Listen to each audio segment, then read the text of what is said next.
이번 시간에는 육의 흔적의 변환에 대해서 말씀을 드리도록 하겠습니다. 지금부터는 편의상 이 영의 단계를 4단계로 나누어 보도록 하겠습니다.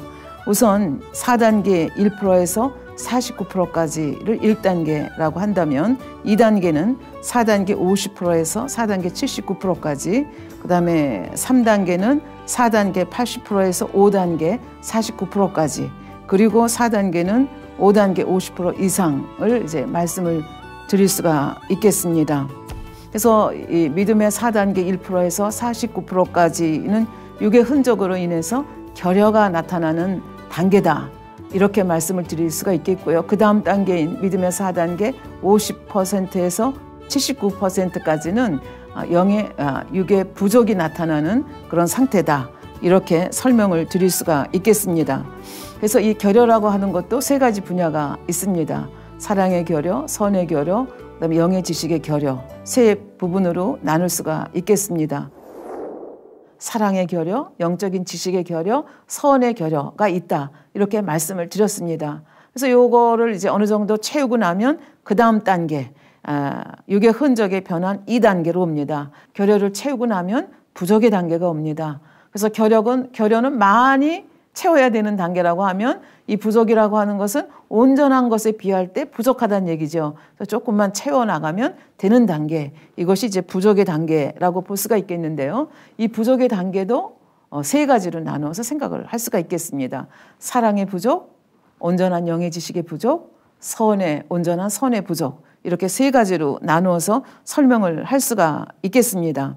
예를 들어서 사랑의 부족, 아까 사랑을 받고 자라지 못했기 때문에 어떻게 사랑을 줘야 되는지 이거를 잘 몰라서 어떤 경우에는 집착하는 경우도 있고 어떤 경우에는 지나치게 냉정한 경우도 있다. 그래서 어떤 경우에 용서하고 포용해야 되는지, 어떤 경우에 책망하고 질책해야 되는지를 모르는 경우가 있다. 분별이 잘 안 된다. 그거를 이제 결여라고 했다고 하면 이 사랑의 부족이라고 하는 것은 어떤 경우에 용서하고 어떤 경우에 이해하고 어떤 경우에 책망하고 어떤 경우에 질책해야 될지까지는 분별이 됩니다.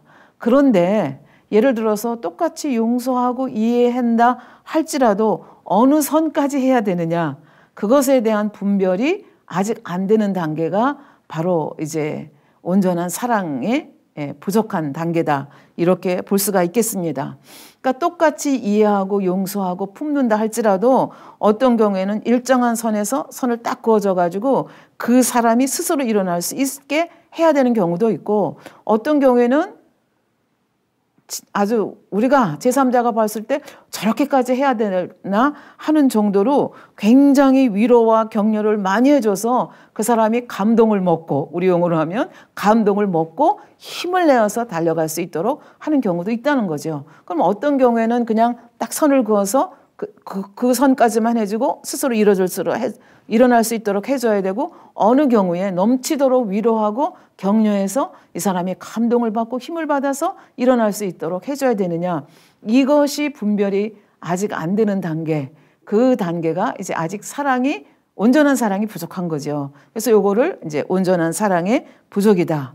그러니까 사랑도 이렇게 점점 커갈수록 어떻게 돼요? 굉장히 세밀하고 아주 굉장히 없는 것 같으면서도 부드럽고 이런 아주 세심한 그 단계까지 가야 이제 온전한 사랑이라 볼 수 있는데 아직 거기까지는 이르지 못한 상태라 볼 수 있겠습니다. 영의 지식의 부족도 마찬가지죠. 아까 말씀드렸죠. 하나님의 말씀은 예를 들어서 10가지로 활용할 수 있는데 결여라고 하는 것이 한두 가지 활용하면서 그것이 전부라고 생각을 한다면 이 영의 지식의 결여라고 하는 것은 대여섯 가지는 활용할 수 있지만 아직 10가지까지는 도달하지 못한 그런 상태를 영의 지식의 부족이다, 이렇게 정의를 내릴 수가 있겠습니다. 그러면 온전한 선의 부족이 뭐냐? 그러니까 온전한 선이라고 하는 것은 적어도 선의 단계를 보면 온전한 선의 3단계, 언제나 온전한 선의 3단계까지 갈 수 있어야 되는 거죠. 어느 때는 3단계 갔다가 어느 때는 2단계 떨어졌다 그런 것이 아니고 어느 정도 이제 3단계까지 가야 항상 그렇게 어떤 상황에서든지 선의 3단계로 행동할 수 있다면 그건 이제 온전한 선의 단계로 인정을 하는데 이 부족에서는 아직 그러지 못한다는 얘기죠. 1차 선에서 시속 60km로 가고 있는데 뒤에서 비상등을 켜고 온다. 이런 경우에 그 결여가 있는 경우에는 여기는 1차선이고 규정속도는 60km니까 나는 60km로 운전하면 돼. 뒤에 사람이 뭐 이렇게 비상등 켜고 오거나 말거나 나는 규칙을 잘 지키고 있어. 그리고 60km로 간다면 결여입니다. 그런데 이제 뒤에서 비상등 켜고 오는 것을 보면서 저 사람이 굉장히 급한 일이 있는가 보다. 그러면 2차선이 나타날 때까지는 내가 조금 더 속력을 내줘야 되겠다. 그래서 뒤에 오는 사람을 배려하는 경우도 있고, 그러니까 이 부적이라고 하는 것은 어떤 경우에 상황에 따라서는 배려하지 못하는 경우도 있고, 그러니까 100% 배려하는 것이 아니라 이랬다 저랬다 배려하는 경우도 있고 배려하지 못하는 경우도 있고, 이제 이런 경우, 항상 배려하지 못하는 경우, 그러니까 어느 경우에 하지만 못하는 경우도 있는 경우를 이제 부적이다, 이렇게 말씀을 드릴 수가 있겠습니다. 예를 들어서 주차하는 경우에도 아까 이제 말씀을 드렸는데, 예를 들어서 1, 2, 3, 4, 5번이 있는데 1번에도 주차할 수 있고 2번에도 주차할 수 있는 그런 상황이 생겼습니다. 근데 1번에 주차를 하면 너무 편합니다. 그런데 2번, 3번, 4번에 주차하고 있는 차들이 나올 때 굉장히 불편한 상황이라고 하면, 예를 들어서 결여가 있는 분은 어떻게 해요? 내가 편하니까, 그리고 뭐 여기 어차피 두 자리 비어 있는데 한 자리 들어가야 되니까 1번에 파킹을 한다. 그러면 이 부족이 조금 더 높은 차원이죠. 그렇게 이제 그 부족이 있는 사람은 어떻게 하느냐 봅니다.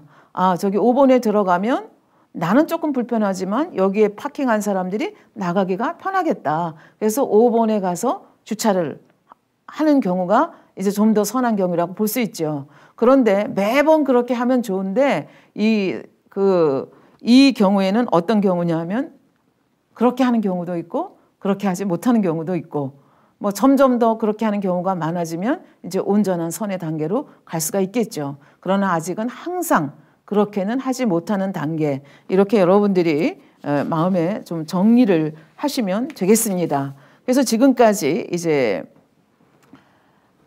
결여라고 하는 것은 한마디로 얘기하면 뭐 악은 아니지만 내가 옳다고 생각하는 것, 그리고 이건 진리고 나는 진리만 행하면 된다 하면서 다른 사람에 대한 배려가 좀 적은 경우를 생각하면 되겠고요. 이 부적이라고 하는 경우에는 배려하기는 하지만 항상 그렇지는 못한 경우 부적이고, 배려를 항상 할 수 있다면 그거는 이제 온영의 단계에 들어갔다, 그렇게 말씀을 드릴 수가 있겠습니다. 4단계 80%에 가면 준온영으로 인정을 하십니다.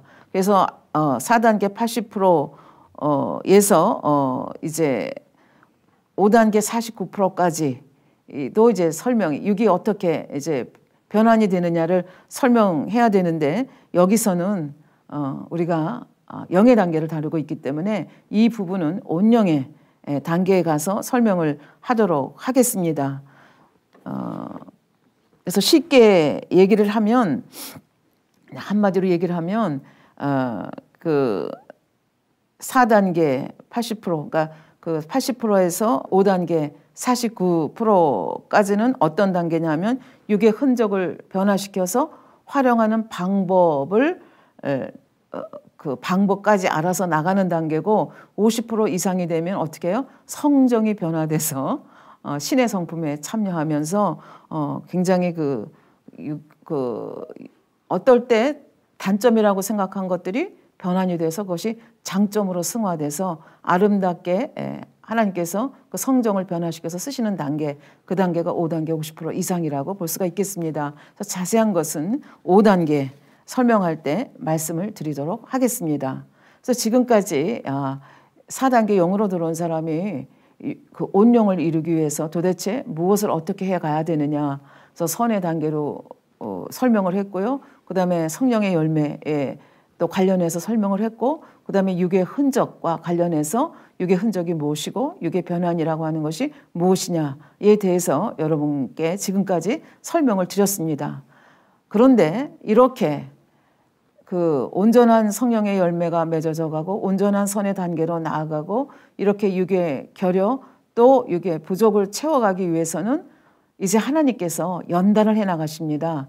그래서 우리가 연단 그러면 죄가 있고 악이 있어야 연단을 받는 거 아닌가, 이런 생각을 하기 쉬운데요. 믿음의 4단계부터는 원수 마귀 사단의 송사 때문에 연단을 받는 것이 아니라 하나님께서 원하시는 더 큰 그릇으로, 더 깊은 것으로, 더 아름다운 것으로 만들어가기 위해서 하나님께서 직접 연단을 해 나가시는 단계가 4단계 이상의 연단이다.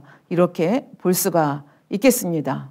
그래서 지금부터는 이렇게 그 영의 4단계에 들어와서 받는 연단이 영의 그 육의 사람들이 받는 연단과 어떻게 다른가 하는 것을 실제적인 예를 통해서 성경 속에 나와 있는 인물의 예를 통해서 말씀을 드리도록 하겠습니다. 에베소서 4장 13절에 보면 우리가 다 하나님의 아들을 믿는 것과 아는 일에 하나가 되어 온전한 사람을 이루어 그리스도의 장성한 분량이 충만한 데까지 이르리니, 그래서 우리의 목표는 그리스도의 장성한 분량에까지 우리의 믿음을 키워가는 것입니다. 그래서 아버지 하나님께서는 이 믿음을 키워가시기 위해서 믿음의 3단계까지는, 다시 말하면 6의 단계에는 원수마귀 사단의 송사를 받아서 그 내가 가지고 있는 죄나 내가 가지고 있는 악 때문에 연단을 받는 것이지만, 믿음의 4단계 오면 늘 말씀드리지만 선결됐기 때문에 악이 없거든요. 악이 없으면 원수마귀가 사단할 건덕지가 없는 거예요. 그러니까 아무리 원수마귀가 그 송사를 해도 건덕지가 없기 때문에 하나님께서 받아주실 수가 없는 거죠. 그러니까 이때부터는 하나님의 손에서 직접 하나님의 방법대로 연단을 해 나간다. 그렇게 볼 수가 있겠습니다. 그래서 우리 지난번에 믿음의 3단계를 말씀드리면서 욥의 연단에 대해서 말씀을 드렸습니다. 그래서 욥의 연단과 또 앞으로 설명을 드릴, 예를 들어서 아브라함 선지자의 연단이나 요셉의 연단이나 또 다윗의 연단, 이런 것을 보면 이 육에 있을 때, 다시 말하면 영으로 들어가지 않은 상태에서 연단을 받는 삶의 모습과 영으로 들어갔을 때 연단을 받는 삶의 모습이 굉장히 다른 것을 볼 수가 있습니다. 그래서 이 육의 경우에는 이제 조금 전에 이제 조금 있다가 욥의 연단에 대해서는 지난번에 자세하게 설명을 했기 때문에 이 사단의 송사를 받아서 하는 연단과 이 하나님께서 직접 인도해 가신 연단이 어떻게 다른가를 보기 위해서 잠깐 욥의 연단에 대해서 설명을 드리겠습니다만, 굉장히 연단을 받아가는 그 사람의 반응도 다르고 하나님의 보장하심도 굉장히 다릅니다. 그래서 예를 들면 욥은 하나님 보시기에 정직하고 순전한 자였거든요. 그러니까 육의 행위로는 나무랄 것이 없는 그런 사람이었습니다. 그러니까 우리가 지금까지 믿음의 단계를 공부해 오면서 이분은 믿음의 3단계 거의 영에 가까운 그런 사람입니다. 그런데 우리가 말씀드렸죠. 우리 마음속에 확실한 비진리가 있고, 그래서 이거는 누가 봐도 내가 봐도 이건 비진리다, 그렇게 알 수 있는 것이 있고, 어떤 거는 양심의 악이라고 하는 것이 있어서 내 양심 속에 선한 줄 알았는데 말씀에 비춰보니까 악이구나. 그래서 양심의 악도 있습니다. 그런데 제일 발견하기 쉽지 않은 것이 뭐냐 하면 저 깊이 가라앉아 있는 근본의 악입니다. 조상 대대로 내려오고 너무나 깊이 가라앉아 있기 때문에 그냥 말씀만 가지고는 이게 잘 나를 발견하기가 힘든 거죠. 그 악을 발견해야만 이걸 버릴 수가 있는데 발견을 못하니까 버리지 못하는 거죠. 그러니까 욥의 경우도 그런 경우였습니다. 만약에 욥이 자기 가운데 그런 악이 있었다는 걸 알면 그 자리에서 버릴 수 있는 마음 중심을 가진 자였습니다. 그런데 내 속에 있는 악이 뭔지를 깨닫지 못하니까 하나님께서 보시기에 저거 하나만 건드려주면, 저거 하나만 버리면 영으로 들어오고 온영으로 들어올 수 있는 사람인데 그걸 버리지 못하고 있으니까 얼마나 안타까우셨겠습니까? 그런데 이때 원수마귀 사단이 욥의 마음속에 있는 악을 가지고 송사를 하게 되죠. 그래서 하나님께서 욥의 마음을 아시기 때문에, 그리고 욥이 자기가 악이 있는 걸 알면, 악이 드러나면 결국은 버릴 수 있는 것을 알기 때문에 사단의 송사를 받게 됩니다. 그러면 욥이 마음속에 있는 악이라고 하는 것이 무엇입니까? 하나님에 대한 오해였습니다. 하나님은 시도 때도 없이 하나님이 원하시면 아무 악도 없어도 아무 죄도 없어도 언젠가 나를 치실 수가 있다는 그런 두려움이 욥의 마음에 있었습니다. 어떻게 그것을 알 수 있습니까? 욥기 3장 25절, 3장 25절 26절에 이런 말씀이 있습니다. 나의 두려워하는 그것이 내게 임하고 나의 무서워하는 그것이 내 몸에 미쳤구나. 평강도 없고 안원도 없고 안식도 없고 고난만 임하였구나. 그러니까 욥은 평소에 어떻게 생각했는가 하면은 하나님에 대해서 굉장히 오해를 한 거죠. 하나님은 공의의 하나님이시고 사랑의 하나님이신데 하나님은 하나님 마음대로 어느 때 그냥 시도 때도 없이 그냥 세상 말로 말하면 뭐 이렇게 하고 싶다 그러면 언제든지 이유도 없이 자기를 칠 수 있다 생각하고 언제든지 질병으로 고통받을 수 있다 이런 생각을 하고 있었습니다. 근데 이건 오해잖아요. 하나님의 선, 하나님의 사랑에 대한 온전한 마음을 갖고 있지 못한 거죠. 그러니까 온전한 사랑은 두려움을 내어 쫓는다 했는데 하나님에 대한 사랑이 온전하지 못한 거예요. 하나님에 대한 선의 개념이 온전하지 못한 것이죠. 그래서 하나님께서는 결국은 이 두려움을 내쫓아주고 내 속에 두려움이 있었다는 거, 그리고 내 속에 이 근본의 악이 얼마나 많은지를 이제 깨우쳐 줄 수 있도록 사단이 송사했을 때 그 본성 속에 있는 악을 빼내기 위해서 결국은 연단을 허락하시는 것을 볼 수가 있습니다. 그래서 욥이 이 연단을 받을 때 아까도 말씀드렸지만 이 본성 속에 악이 있었기 때문에 사단의 송사가 가능했고 또 송사했을 때 하나님이 받아들일 수 있었다는 얘기죠. 욥의 연단이 엄청난 연단이기 때문에 혹시 나에게도 욥의 연단 같은 연단이 오지 않을까, 혹시 청취자분들께서 그렇게 생각하시는 분들이 계실지 모르겠는데 그렇지 않습니다. 욥의 경우는 특별한 예라고 볼 수 있죠. 그래서 이제 그 근본 속에 있는 악이 드러나기만 하면 얼마든지 그 변환시킬 수 있는 그런 사람이었기 때문에 하나님께서 그걸 허락하신 것이죠. 그러나 우리가 믿음의 분량대로 성실하게 기도하면서 나가면 누구나 이렇게 욥처럼 이렇게 엄청난 연단을 받아 영으로 들어가는 것은 아니라는 것을 여기서 혹시 걱정하시는 분이 계실까 봐 말씀을 다시 한번 드립니다. 그래서 욥의 경우는 굉장히 특별한 경우고 정말 이런 이제 연단이 오자 뭐 갑자기 온 재산 다 잃어버리죠. 자녀도 다 잊어버리죠. 그때까지 잘 견뎠죠. 그리고 그 다음에는 온몸이 머리끝부터 발끝까지 악창이 나서 뭐 처음에는 견디는 것 같았는데 나중엔 귀화장으로 이제 긁는 이제 그런 몹시 괴로운 상태에 오지요.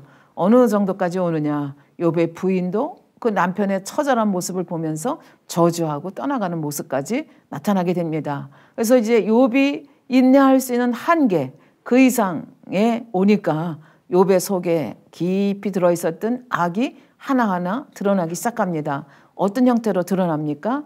자기의 부모를 저주합니다. 그리고 자기를 위로하기 위해서 먼 곳에서 온 친구들을 어떻게 해요?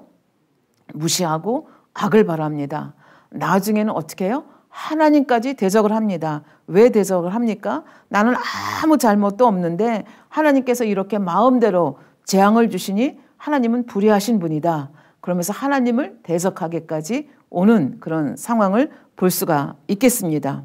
그런데 이제 이런 상황을 통해서 하나님께서 친구들도 결국 욥을 설득하지 못하죠. 그래서 하나님께서 나타나셔서 이런저런 말씀으로 이제 욥에게 임하셨을 때 욥이 비로소 너는 근본의 악 때문에 그렇다고 딱 집어 말씀하신 것은 아니지만 욥이 하나님에 대해서 얼마나 오해를 많이 하고 있는지, 하나님은 어떤 사랑의 분이신지, 하나님은 공의가 어떤 분이신지 이런 거를 깨닫게 해주시죠. 그래서 결국은 욥이 자기의 그 근본의 악을 깨닫고 하나님 앞에 회개하고 결국은 영으로 들어갔다는 얘기입니다. 그래서 영으로 들어갔다는 걸 어떻게 아느냐? 욥기 42장 마지막 장에 보면 이제 그 영으로 들어왔기 때문에 그 악창에서 완전히 치료를 받죠. 왜? 이 악창도 결국 죄 때문에 오는 건데 회개했기 때문에 결국 악창이 깨끗이 치료가 되고, 욥이 엄청난 부자였거든요. 동양에서 제일 가는 부자라고 했는데 2배로 더 부자가 됐습니다. 그러니까 부자가 더 부자가 됐으니까 얼마나 축복을 많이 받았겠습니까? 그리고 또 온영으로 들어간 걸 알 수가 있죠. 어떻게 알 수 있습니까? 욥이 회춘을 해서 그 자녀들이 다 죽었는데 다시 10자녀를 낳습니다. 아들을 7을 낳고 딸을 3을 낳아서 결국은 회춘의 복까지 차지한 걸 알 수 있고, 그리고 그 욥기 42장 16절 17절에 보면 그 후에 욥이 140년을 살며 아들과 손자 4대를 보았고, 그러니까 140년을 더 살았다는 얘기입니다. 그러니까 얼마나 축복을 받았는가 하는 것을 볼 수가 있겠습니다. 그래서 물론 이제 욥이 받은 이 연단은 결국은 축복의 연단입니다. 그러나 욥이 그 연단 받는 과정 중에서 얼마나 근본의 악이 드러나서 난리를 치지 않습니까? 그런데 결국은 이게 축복의 연단이었지만 그렇게 힘들게 연단을 받아가는 걸 볼 수가 있는데 이제부터 말씀드릴 믿음의 선진들을 보면은 이 욥이 연단 받았다는 거하고는 굉장히 다르다는 것을 알 수가 있겠습니다. 제일 먼저 이제 설명드릴 분이 아브라함 선지자의 경우인데요. 아브라함도 믿음의 조상으로 세워져야 하기 때문에 엄청난 연단을 받습니다. 그러나 그 연단을 받는 과정 중에서 욥처럼 하나님을 욕한다든지 뭐 주위의 사람들을 욕한다든지 이렇게 대적하는 이런 일은 전혀 없습니다. 그리고 연단을 받는 중에도 어떻게 해요? 주위 사람들의 인정을 받고 또 주위 사람들이 이렇게 그 연단을 받는 아브라함을 멸시한다든지 이런 일이 전혀 없다고 하는 것을 우리가 볼 수 있습니다. 그러니까 이 육의 사람이 받는 연단과 영의 사람, 온영의 사람도 결국 연단을 받거든요. 왜? 더 큰 그릇을 만들기 위해서. 이 받아가는 연단이 얼마나 차이가 나는가 하는 것을 이제부터 아브라함이라고 하는 우리 믿음의 조상의 예를 통해서 여러분께 설명을 드리도록 하겠습니다. 이 아브라함은 인간 경작의 섭리 중에서 대단히 특별하신 분입니다. 하나님께서는 인간 경작을 기획하시고 천한 만물을 지으신 후에 인간 경작의 역사 속에서 몇 번의 아주 중요한 사건들이 있었습니다. 예를 들면 처음에 생명으로 첫사람 아담을 만드셨습니다. 그리고 이 생명으로, 그러니까 첫사람 아담을 생명으로 만들었다는 것이 인간 경작의 첫 출발점이다. 이렇게 볼 수가 있겠죠. 근데 또 한 번의 계기, 또 이렇게 그 인간 경작 가운데 중요한 시작점이 또 한 번 나오죠. 그때가 언제입니까? 선악과를 따먹고 에덴 동산에서 쫓겨나와서 이 땅에서 이제 정말 6,000년 경작을 이제 받아가기 시작하는 그 시점. 그 시점이 또 한 번의 새로운 시작점이라고 볼 수가 있겠습니다. 그러다가 인간들이 육신의 일, 육체의 일을 많이 범하면서 너무 죄악이 관영해져서 하나님께서 이 인생들을 심판하실 수밖에 없는 계기가 오죠. 그래서 그것이 노아의 심판으로, 홍수 심판으로 나타나죠. 그래서 노아와 그 8식구만을, 노아를 포함한 8식구만이 살아남고 인생들이 다 홍수 심판을 받는 것을 볼 수 있습니다. 근데 이때 중요한 것은 홍수 심판과 함께 창세기 1장 3절에 보면 빛이 있으라 하심에 빛이 있었고, 그래서 근본의 빛이 깔려져 있었거든요. 근데 이 홍수가 끝나고 나서부터는 이 처음 지구를 창조하시면서 둘러두셨던 그 근본의 빛이 거두어졌다는 얘기가 되겠습니다. 그래서 어떤 면에서 진정한 의미에서 인간 경작이 시작이 됐다. 본격적인 인간 경작이 시작이 됐다. 이렇게 볼 수가 있겠습니다. 그런데 인간 경작이 또 한 번 새롭게 시작되는 계기가 있었는데 그 사건이 바벨탑 사건입니다. 여러분들이 아시는 바와 같이 바벨탑 사건을 계기로 해서 우리의 언어가 이렇게 나뉘어지고 그리고 인류의 그 민족이 나뉘어지게 되는 거죠. 그래서 점점 언어가 달라지면서 점점 분산을 해서 사실 하나님께서는 온 땅에 편만하라고 그래서 분산해서 살아야 되는데 바벨탑을 세우면서 어떻게 해요? 분산 안 하니까 하나님 방법대로 이제 분산을 시킨 것이 이제 바벨탑 사건이다. 이렇게 볼 수가 있겠습니다. 그래서 어떤 면에서 이제 진정한 의미에서 인간 경작이 시작이 됐다. 이렇게 볼 수가 있겠습니다. 그래서 인간 경작을 해 가시는 과정 중에서 아주 중요한 시점이 하나가 있는데 그 시점이 누구냐 하면 아브라함의 탄생이었습니다. 하나님께서는 예지 예정하시는 분이시기 때문에 하나님의 예지 예정하신 가운데 아브라함이 이제 탄생하게 하시고 이 아브라함의 탄생은 굉장히 인간 경작에서 중요한 위치를 차지합니다. 왜 중요한 위치를 차지합니까? 아브라함을 우리가 흔히 믿음의 조상이다. 이렇게 말씀을 하지 않습니까? 믿음의 조상이라고 하는 것은 그냥 믿음의 조상이 되는 것이 아닙니다. 아브라함이 그러니까 모든 오고 오는 모든 인생들의 믿음을 그 측량하는 기준이 누군 거예요? 아브라함인 거예요. 그래서 이 아브라함이 기준이 돼야 되기 때문에 이 아브라함은 얼마나 온전한 믿음을 가져야 되겠습니까? 왜냐하면 기준점이 되는 그런 믿음이기 때문에. 그래서 하나님께서는 예정한 가운데 이 아브라함이라고 하는 사람을 이제 뽑으셔서, 그러니까 탄생에서부터 모든 그 인생을 하나하나 주관해 가시고 연단이 필요할 때는 연단을 하시면서 깨닫게 하시면서 이렇게 나아가시는 장면들이 이제 창세기를 통해서 나오는 것을 볼 수가 있겠습니다. 그러니까 믿음의 조상이라고 해서 얼렁뚱땅 만들어지는 것이 아니라 하나님은 사랑의 하나님이기도 하시지만 공의의 하나님이기도 하시기 때문에, 그리고 이 땅은 원수마귀 사단이 지배하고 있는 땅 아닙니까? 그러니까 공의에서 어긋나면 원수마귀 사단이 가만히 있지 않죠. 그러니까 이 땅의 공의에 맞게 그렇게 이제 하나하나 주관해 가시는 모습을 이제 볼 수가 있겠습니다. 아브라함도 원죄를 가지고 태어났고 죄악이 관영된 이 세상 속에서 살았기 때문에 육의 사람으로 살아온 육의 흔적들이 있습니다. 하나님께서는 이 아브라함이 믿음의 조상이 되어야 되기 때문에 그 육의 흔적까지라도, 이 육의 사람으로서 살았던 육의 흔적까지라도 다 지워버리고 온전히 하나님만 신뢰하는 정말 믿음의 조상다운 사람으로 변화시키기를 원하셨죠. 그래서 하나님께서 이제 본토 친척 아비집을 떠나라는 것으로부터 시작을 해서 연단을 해 나가시는 그 모습을 볼 수가 있겠습니다. 그래서 아브라함은 이렇게 본토 친척 아비집을 떠나라는 것도 그냥 쉽게 통과를 해서 100% 순종할 수 없는 것에 100% 순종해서 오는 것을 볼 수 있습니다.